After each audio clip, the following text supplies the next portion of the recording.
तो खैस होता आणि तो बोलते अंगावर येऊन बसला होता आणि अचानक अचानक काय झालं, ती हॉलमध्ये झोपली. मधूनच जोरात किंचाळली. मग मी गेले.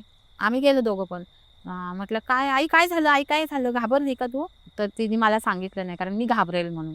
मग तुम्ही शिफ्ट झाल्यानंतर तुम्हाला तुमच्या आईने सांगितलं काय काय झालं ते तिच्यासोबत? हां, तिने मला ना नंतर मी जेव्हा गेले ना, तेव्हा मग तिने मला सांगितलं, की तुला माहिती का बोलते चित्रा, मी का तुम्हाला इकडं आणलं?" तेव्हा ती बोलली, की "आई, की अगं मी झोपले ना तिथे, तिथे बोलते अशी काही आकृती दिसत होती, की ती येऊन माझ्या अंगावरच बसली.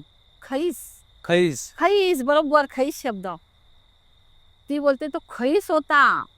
तो खैस होता आणि तो बोलते अंगावर येऊन बसला होता आणि उठता नाही. मी जोरात त्याला हे करते तरी उठता नाही आणि तो माझ्या असा जवळ-जवळ येऊन माझ्या मानेवर हे करत होता.